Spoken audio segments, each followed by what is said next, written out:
मतलब किस तरह से आदिवासियों को देखा जाता है, जहाँ फ़ायदा हो तो उनके नॉलेज को ले लिया जाए, जहाँ उनको एक्सप्लॉइट करना चाहे तो कहीं भी मतलब एक्सप्लॉइट कर दें।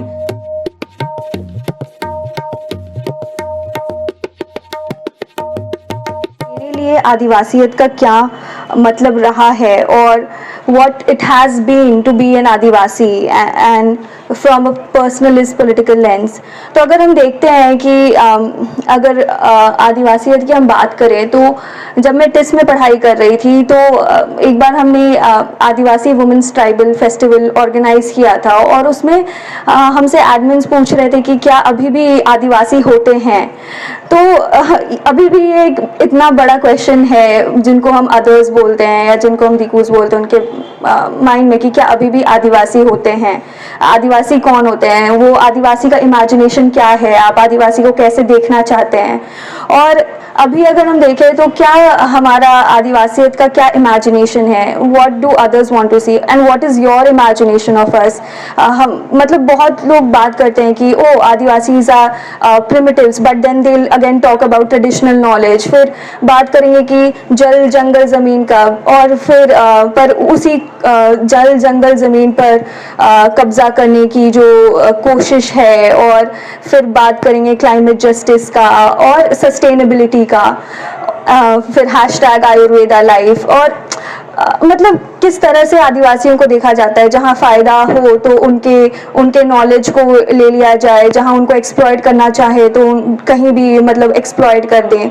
ना उनको अभी तक पैसा इम्प्लीमेंट हुआ है, ना FRA इम्प्लीमेंट हुआ है। और सेल्फ गवर्नेंस जो है, जो सेल्फ रूल का ऑटोनॉमी मिलना चाहिए था, self governance, right to land, अभी तक मतलब आदिवासी जो, अगर हम झारखंड छत्तीसगढ़ की बात करें या उड़ीसा की बात करें, अभी तक जल जंगल ज़मीन की लड़ाई अभी तक चलते आ रही है।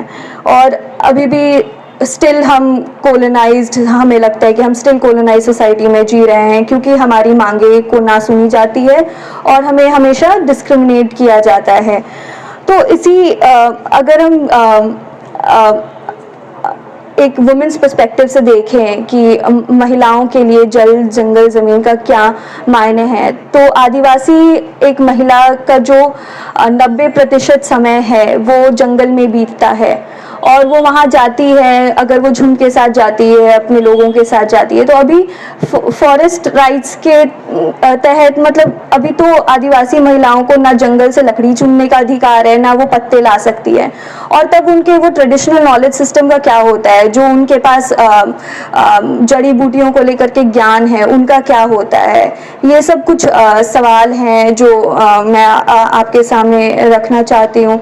और एक तो कि वो फूड भी लाती है जंगल से, या फूड फॉडर, और उनका जो भी एग्रीकल्चरल बेस्ड लाइफ होता है, ना ही उनको वहाँ पे एग्रीकल्चरल लेबर्स की तरह देखा जाता है।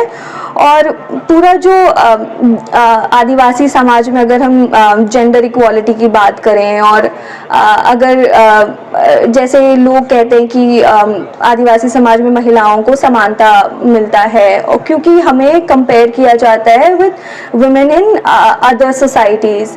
और अगर हम देखें कि क्या क्या फॉर्म्स ऑफ पेट्रियार्की है जो अभी भी हमारे आदिवासी समाज में है, जैसे कि महिलाओं को लैंड का अधिकार नहीं है, या हल जोतने का अधिकार नहीं है।